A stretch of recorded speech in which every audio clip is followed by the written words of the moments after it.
Hello बच्चों, स्वागत है आपका मेरे यूट्यूब चैनल लर्निंग लॉन्च 9 में। आज हम शुरू करेंगे क्वेश्चन नंबर 13। इससे पहले वाली वीडियो में मैंने इसके बाकी के पार्ट्स कर लिए, तो आप वहाँ पे जाके इसको देख सकते हैं। देखो क्वेश्चन नंबर 13 में क्या लिखा हुआ है। एक हमको क्वेश्चन दिया है, उसमें लिखा है इफ़ मतलब अगर x plus y plus z zero के बराबर है तो हमको शो करना है, मतलब प्रूफ दैट करो या शो दैट करो, शो दैट एक्स का क्यूब प्लस वाई का क्यूब प्लस जेड का क्यूब ये मेरा बराबर होगा 3xyz। इस क्वेश्चन को ध्यान से देखना, इसी के बेस पे क्वेश्चन नंबर 14 भी होगा। ठीक है, अब इसमें क्या दिया गया है, देखो हमको ये प्रूफ करना है। क्या है? X cube plus y cube plus z cube बराबर है 3xyz के। ठीक है, ये एक फॉर्मूला होता है और ये आपने पीछे पढ़ा है। ये किसके बराबर होता है? पूरी वैल्यू ये होती है मेरी x plus y plus z. ठीक है, और इसके बाद क्या आता है? X square plus y square plus z square minus x y minus y z minus z x. ये फॉर्मूला याद है ना? अभी इससे पहले वाले क्वेश्चन में हमने सारे फॉर्मूले, मतलब सारे क्वेश्चन इसी फॉर्मूले से किए। ठीक है, अब यहाँ देखो, ये x plus y plus z मतलब x plus y plus z मेरा जीरो के इक्वल है, तो ये मेरा जीरो है। और यहाँ पे चाहे मेरी कुछ भी वैल्यू हो, अगर मैं उसको जीरो से मल्टीप्लाई करूंगा तो आंसर तो मेरा जीरो ही देगा। ठीक है, तो ये क्या हो गया? ये मेरा जीरो हो गया, और सॉरी ये इक्वल नहीं था, ये माइनस था। ठीक है, माइनस 3x वाई, और इसमें भी मैंने गलती लिख दी, ये माइनस है, माइनस 3x वाई का पूरा। ठीक है, तो ये तो मेरा जीरो ही हो गया। अब जब ये जीरो हो गया और इधर की साइड पे क्या है मेरा? X cube plus y cube plus z cube minus 3xyz। ठीक है, जीरो, और ये मेरा जीरो के इक्वल है, तो हम इसको लिख सकते हैं x cube plus y cube plus z cube is equal to 3xyz, और यही मेरा इसका आंसर है। ठीक है, तो हमको इसमें यही शो करना था। और इसमें एक चीज और देखी, ये जो फॉर्मूला आया है, ठीक है, इस चीज को ध्यान रखना, कैसे आया, किस वजह से आया, ये अगले क्वेश्चन में यूज होगा। तो चलो अगला क्वेश्चन देखते हैं। इसमें लिखा है without any calculating the cube find the value of each of the following. हमको ना क्यूब निकालना है, मतलब बिना कैलकुलेट करे। तो हमारा क्वेश्चन क्या दिया हुआ है? पहला पॉइंट जो हमारा है वो मेरा दिया हुआ है -12 का क्यूब। ठीक है, प्लस 7 का क्यूब प्लस 5 का क्यूब। ठीक है, और देखो ये एक तरीके से अगर देखा जाए तो अगर x plus y plus z के क्यूब में आ रहे हैं। ठीक है, और इससे पहले वाले क्वेश्चन में जब हमने देखा था x plus y plus z, ठीक है, क्यूब में थे, और ये मेरे जो भी थे 3xy के फॉर्म में आ रहा है। X square plus y x cube plus y cube plus z cube, ये किसके फॉर्म में आ रहा है? ये मेरा 3xyz की फॉर्म में आ रहा है। लेकिन ये कब पॉसिबल होगा? जब मेरा जब मेरा x plus y plus z zero के इक्वल है, तो मैं कह सकता हूँ कि मेरा x cube plus y cube plus z cube जो भी है मेरा, वो मेरा बराबर होगा 3xyz के। ठीक है,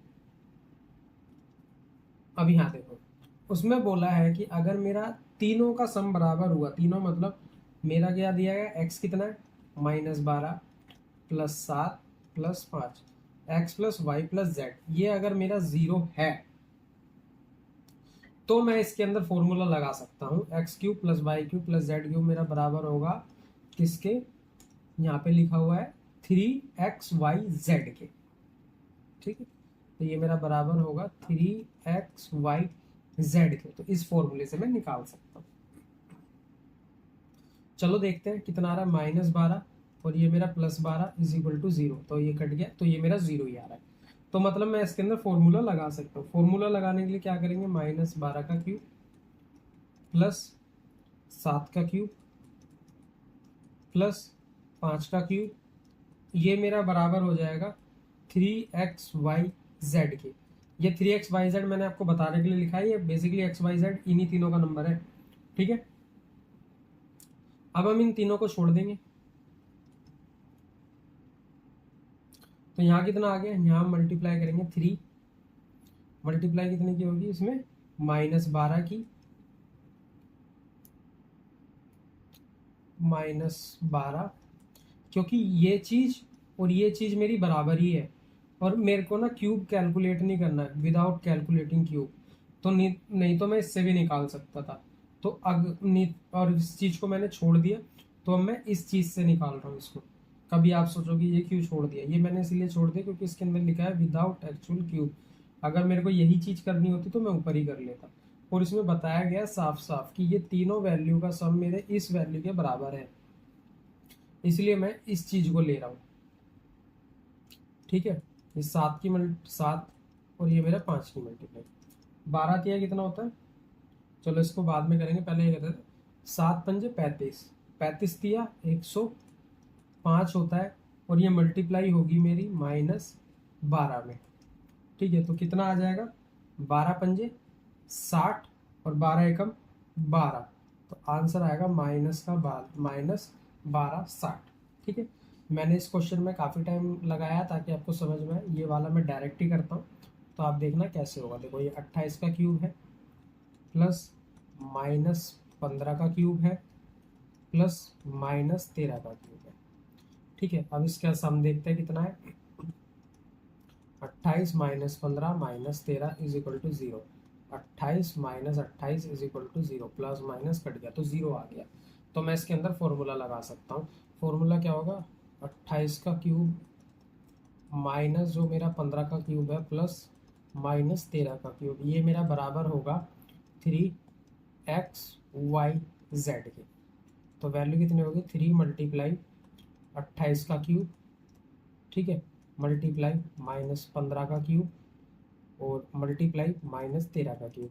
और मैंने पहले ही बताया जब पावर मेरी ओड में हो और नंबर मेरा माइनस में दिया हो तो हमेशा माइनस ही आएगा, ठीक है।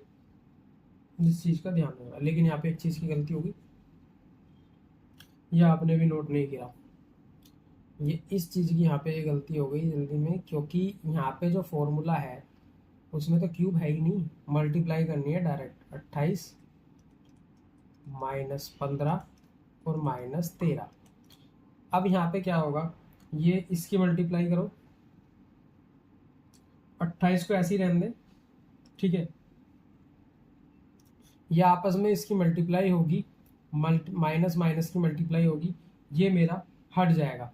तो देखो 15 और 13 की आप मल्टीप्लाई कर सकते हो, कितना आएगा, 13 दूनी 26 होता है।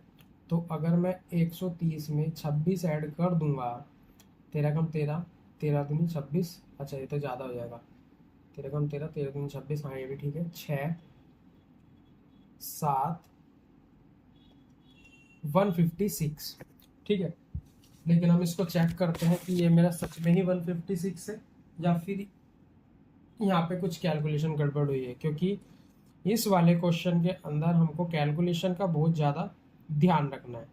तो चलो मैं एक बार और टेबल रीड करके देख लेता हूँ कितना आता है, 15 मल्टीप्लाई बाय 13 कितना होता है, देखो गलती हो गई ना,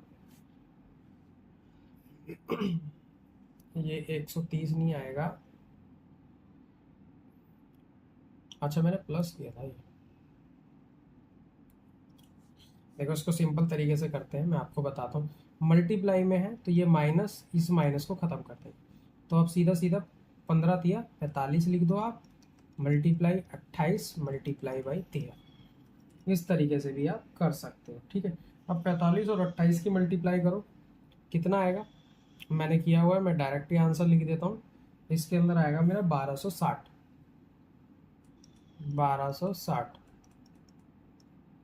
मल्टीप्लाई बाय 13, और इस 13 की इसमें मल्टीप्लाई करोगे तो आंसर आएगा 16380। ये मेरा आंसर है। बस मल्टीप्लिकेशन का ध्यान रखना। मेरे से भी यहाँ पे थोड़ी गलती हो गई थी, 15 और 13 की मैंने मल्टीप्लाई की थी, तो मेरे को 65 प्लस करना था।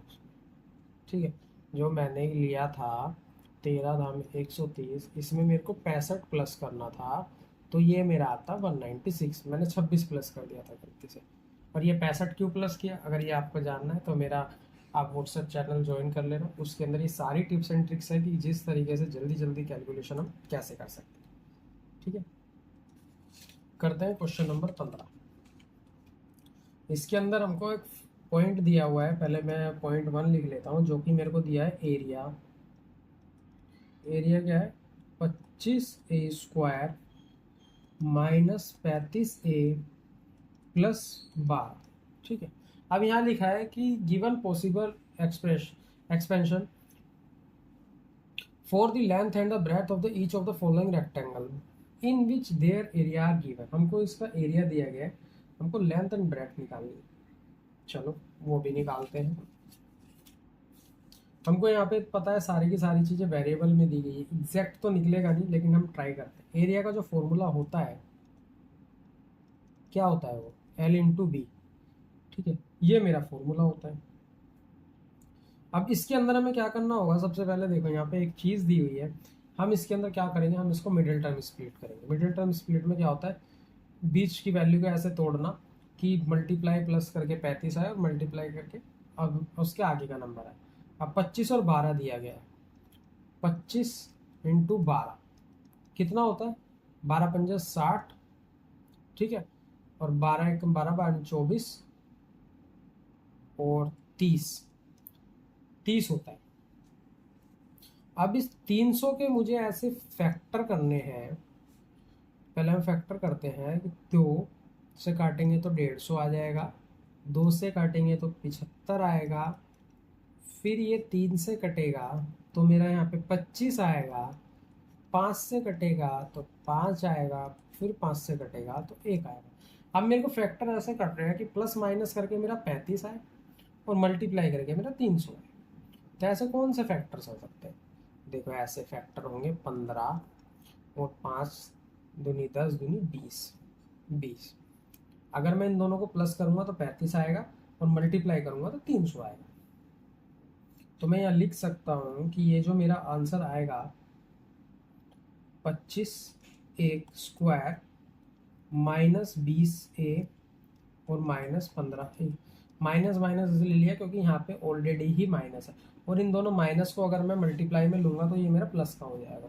ठीक है, बस आपको प्लस माइनस का ज़्यादा ध्यान रखना, और ये भी मैंने अपने व्हाट्सएप चैनल पर डाला हुआ है, आप वहाँ पे जाके देख सकते हैं, कभी भी कन्फ्यूजन नहीं होगा। अब उसमें से कॉमन लो, कॉमन क्या आ रहा है, 5a। अंदर कितना बचा, 5a माइनस ये हो गया 4। इधर क्या कॉमन आ रहा है, इधर आ रहा है मेरा -3। माइनस बाहर ले लिया, अंदर के सारे साइन बदल दो। ठीक है, 5a माइनस 4, तो ये कितना हो गया 5a माइनस 3, और ये कितना हो गया 5a माइनस 4। बस इससे ज़्यादा हम इसमें कुछ नहीं कर सकते, और यही मेरा आंसर है, लेंथ एंड ब्रेथ, या फिर ब्रेथ एंड लेंथ, कुछ भी क्या।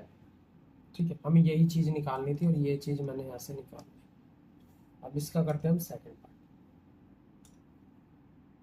सेकंड पार्ट में भी हमको सेम चीज़ करनी है। एरिया दिया हुआ है, सही से लिखते हैं इसको, एरिया दिया गया है मेरे को 35y² प्लस 13y माइनस 12। अब 35 इंटू 12 कितना होता है, 12 पंजे 60, 6 12 का 12 12 24 12 3 36 और 6 42 420। अब मुझे 420 के फैक्टर करना है, तो 2 से काटोगे आएगा 210, 2 से काटोगे आएगा 105। अब ये तो जाएगा नहीं उससे, 5 और एक ये 3 से कट जाएगा क्योंकि 6 है ना, 3 से कटेगा तो आएगा यहाँ 35, क्योंकि 35 से 105 होते हैं। फिर 5 से जाएगा आएगा 7, फिर 7 से 1। अब इसके फैक्टर क्या बनेंगे, इसके फैक्टर भी ऐसे ही बनेंगे 15 और 7 दूनी 14 दूनी 28, 15 और 28, क्योंकि 28 15 को प्लस करेंगे तो ही मेरा कितना आएगा, मतलब 28 में से 15 माइनस करेंगे तो आएगा मेरा 13, ठीक है। और मल्टीप्लाई करेंगे तो आंसर आएगा 420, ठीक है, क्योंकि 15 अट्ठे 40, 0 4, 15 दूनी 30 और 2 42, ठीक है। अब चलो इसके अंदर स्प्लिट करते हैं, तो 35 वाई स्क्वायर मेरा एज इट इज रहेगा प्लस 28 वाई माइनस 15 वाई, क्यों, क्योंकि ऊपर का साइन मेरा प्लस का है तो इसलिए बड़ी वाली वैल्यू हम प्लस की रखेंगे, माइनस 12, ठीक है। वैसे मैं 15 इधर भी ले सकता था, कॉमन लेने में आसानी होती, लेकिन कोई बात नहीं, एक ही चीज़ है। अब इसमें से कॉमन क्या आ रहा है, इसमें से मेरा 7 वाई कॉमन आ रहा है, तो यहाँ कितना बच गया 5 वाई प्लस 4, इधर क्या कॉमन ले, -3 कॉमन लेते हैं, तो यहाँ पे भी आ गया 5 वाई प्लस 4, ये कितना आ गया 7 वाई माइनस 3, और ये आ गया मेरा 5 वाई प्लस 4, और यही मेरे इसके आंसर्स, ठीक है। आई होप आपको समझ में आ रहा होगा, समझ में आ रहा है तो चैनल को लाइक एंड सब्सक्राइब जरूर करें, और ऐसे ही वीडियो के लिए, डिटेल सॉल्यूशन के लिए आप मेरे चैनल को सब्सक्राइब करना ना भूलें, ऐसे और भी बहुत सारी चीज़ मैं डालूंगा, ठीक है। इसके अंदर मैं पूरा 9th का कंप्लीट मैथ डिटेल में आराम से पढ़ाऊंगा। अगर आपने ये पढ़ लिया तो कहीं कोचिंग जाने की जरूरत नहीं है, और एग्जाम में भी आप बहुत अच्छे से पास हो जाओगे, इन द सेंस बहुत अच्छे नंबर आ जाएंगे आपके, अगर आप डेडिकेशन से ध्यान से पढ़ोगे।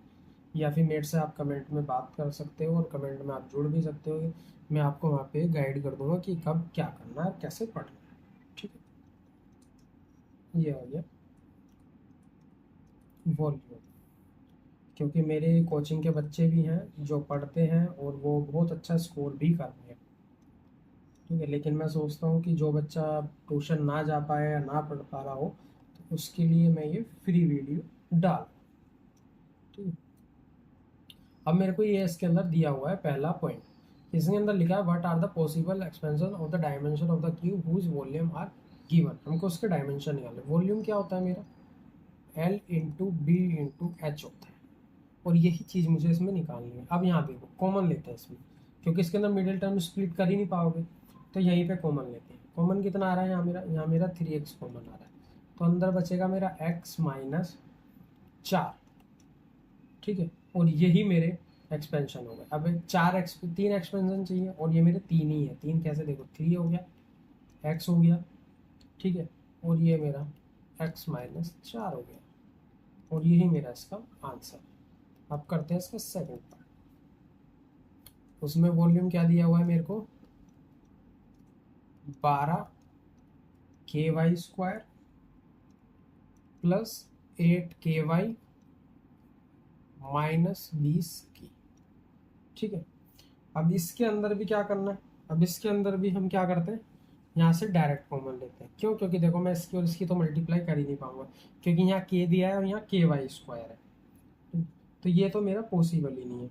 तो पॉसिबल ही नहीं है तो हम इसके अंदर सबसे पहले कॉमन लेंगे 4k, के को बाहर करेंगे, अंदर आएगा 3y square plus 2y minus 5।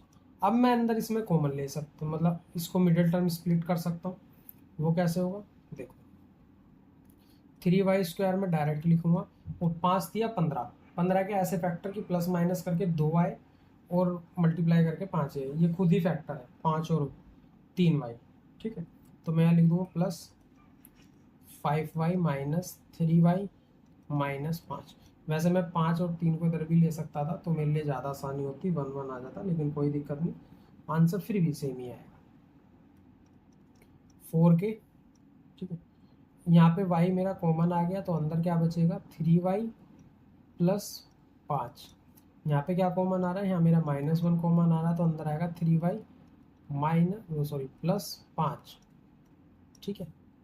अब इसके फॉर्म मतलब क्या बने इसके फैक्टर्स, 4k अंदर बन गया मेरा y-1, और एक बन गया 3y प्लस 5, ठीक है। तो इसके तीनों के तीनों फैक्टर लिखते हैं, तीनों फैक्टर क्या है, 4k coma y-1 coma 3y plus में 5, और यही चीज़ मेरे को निकालनी थी L into B into H. ठीक है, बहुत आसानी से, आसान छोटे से और अच्छे क्वेश्चन है, बस आपको प्रैक्टिस करनी है। आई होप आपको ये मेरा पढ़ाया हुआ समझ में आया होगा। समझ में आया तो चैनल को लाइक एंड सब्सक्राइब जरूर करें। बाकी के नेक्स्ट चैप्टर नेक्स्ट वीडियो में।